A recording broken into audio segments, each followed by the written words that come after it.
देखिए, मैं बिल्कुल बताना चाहूंगा, अगर आप नोएडा में सोच रहे हैं, नोएडा में रहकर पत्रकारिता कर सकते हैं और लिख सकते हैं ताकतवर लोगों के लिए, जो कि police officials, retired police officials हैं उनके लिए, कि अगर सच आप लिखेंगे तो ये जो हालत मेरी हुई है ये आपकी भी हो सकती है। तो be careful and leave Noida. मुझे कहते हुए बड़ा दुख हो रहा है कि आईपीएस लक्ष्मी सिंह, जो कि she is sharpest and finest, one of the sharpest and finest officer, N IPS officer, वो जो अभी गौतम बुद्ध नगर में कमिश्नर है, and my legal team has sent the complaint like a month back that few cars are following me, and I will tell you why they were following me, because I was having some evidences एक बंदे के खिलाफ जिसने अपनी बीवी को बहुत प्रताड़ित करा, और मतलब उस लड़की ने आत्महत्या कर ली। मतलब वो मेरे पास इतने पर्याप्त एविडेंस हैं कि जो कि पुलिस के लिए सफिशिएंट है कोर्ट में पेश करने के लिए और उसको जेल भेजने के लिए। परंतु पुलिस, आप छोड़िए, मतलब कंप्लेनेंट की उन्होंने एफआईआर तक दर्ज नहीं करी, रिसीविंग तक, मतलब जब मैं गया तब जाकर के उसको रिसीविंग मिली, और उसके बाद उन्होंने मुझे हैरेस करना शुरू कर दिया।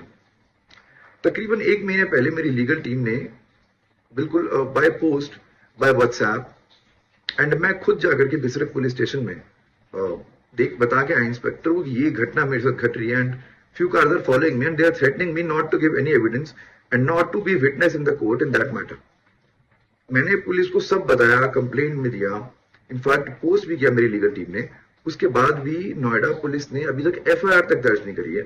अब देखिए चोटें, ये मेरे साथ दिल्ली में एक इंसिडेंट घटा कि एक पेट्रोल पंप पर मैं गाड़ी में फ्यूल डलवा रहा था ग्रेटर कैलाश में, और वहां पर शॉप है, तो मैं अपनी गाड़ी से बस उतरा ही था।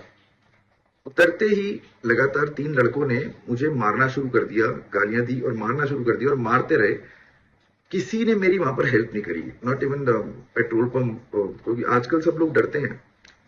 आप ये लगाइए कि मैं ऑलमोस्ट ना, they would, I was about to die, मतलब मैं मर ही जाता, क्योंकि मेरी गर्दन तक में फ्रैक्चर है, मैं बिल्कुल आपको बताऊंगा। फिर 112 पर भी मैंने खुद ही कॉल करा होश में आने के बाद, और उसके बाद पुलिस मुझे आई, दिल्ली पुलिस ने मेरा पूरा सहयोग किया और मुझे एम्स हॉस्पिटल लेके गई, और तुरंत के तुरंत मुकदमा दर्ज किया, एफआईआर दर्ज करी, और अभी इन्वेस्टिगेशन प्रोसेस में है। बट नोएडा में 1 महीना पहले मैंने सूचना दी, मुझे सुरक्षा देना तो आप छोड़िए, जो कंप्लेनेंट है उसने भी मेरा नाम मेंशन किया हुआ अपनी कंप्लेंट में कि Rohit is main witness in this matter and they are trying to harass him and threatening him and please take the legal actions against the person. मैं आपको बता रहा हूं ऐसा क्यों हो पा रहा है, क्योंकि वो जो लड़का है, उसके जो पिताजी हैं, वो यूपी पुलिस के फायर विभाग से रिटायर्ड है, जिनका नाम है योगेश बाबू द्विवेदी। मेरे से गलती हो गई कि मैं एक लड़की की मदद कर रहा हूं जिसके मॉम डैड भी नहीं है। तो मैं यही बता रहा था आप लोगों को कि मतलब मैं तो देखिए नोएडा आप छोड़ रहा हूं बिल्कुल, क्योंकि अब तो लिमिट ही पार होगी। अब देखिए, मतलब यही अगर दिल्ली होता और मैंने दिल्ली 1 महीना पहले कंप्लेंट दी होती, तो शायद मेरी चोटें ना लगती और ये सब ना होता मेरे साथ। बट ये चोटें लगने के बाद भी अगर वो लोग सोच रहे हैं कि मतलब मैं पीछे हट जाऊंगा, तो ऐसा बिल्कुल भी नहीं है।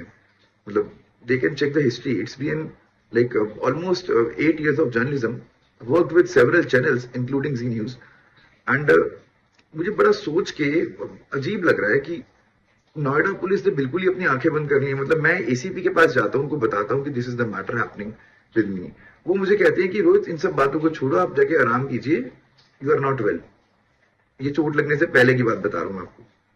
और चौकी इंचार्ज को बोलता हूं तो वो कहते हैं कि सर मेरे थाना क्षेत्र में नहीं आता, जो लोग आपको फॉलो कर रहे हैं वो आगे है ना, तो आप इसमें उच्च अधिकारियों से बात कीजिए। एसीबी के पास जाता हूं तो वो कहते हैं कि आपकी तबीयत ठीक नहीं, आप जाइए, क्योंकि सारा मैटर मैनेज हो रहा है बेसिकली। पर मैनेज सिर्फ यहीं तक हो पा रहा है।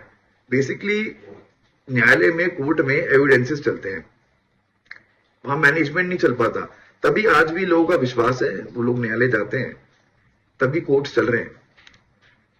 बट ठीक है, स्टेट ने हेल्प नहीं करी, कोई बात नहीं, but still I am in the fight and मैं अभी भी उस लड़की के साथ हूं। एंड वो रिकॉर्डिंग्स, मतलब मैंने तो प्रमाण के साथ खबरें चलाई जिसमें मृतक बिल्कुल बता रही है कि मतलब अगर तुमने मुझे और प्रताड़ित करा तो मैं आत्महत्या कर लूंगी, और उसने कर लिया। उसके बाद भी अक्यूज्ड इज लाइक, मुझे खुले आम मतलब धमकी दी है लोगों ने, और वो मेरे गाड़ी का फॉलो कर रहे हैं। मैं बोल रहा हूं कि अब स्टेट के कैमरास चेक कराइए। दे आर सेइंग कि इट इज अ प्रोसीजर। चौकी इंचार्ज मुझे ये कहते हैं, मेरे पास हर चीज के एविडेंसेस हैं। बट अब फाइनली मैं ना नोएडा ही छोड़ रहा हूँ, क्योंकि अब भैया अब इसके बाद तो मैं मर ही सकता हूँ, मतलब मुझे, आप समझिए, ये तो मेरी जान बच गई, बस बच ही गया मैं, पता नहीं कैसे। और नोएडा में तो एफआईआर भी दर्ज नहीं होती एक्चुअली ना, तो आप समझिए कि मतलब कि मैं क्या ही बोलूं। तो बस आप लोगों के लिए मैं बस ये एक एडवाइस है कि अगर आप यहाँ पत्रकारिता करना चाहते हो और यहाँ कुछ इन्वेस्टिगेटिव या खोजी पत्रकारिता इसको बोलते हैं, स्पेशल स्टोरी करना चाहते हो, तो भाई अगर यहाँ नोएडा में रहते हो तो मत करना, क्योंकि कोई सुनवाई तो कुछ है ही नहीं, मतलब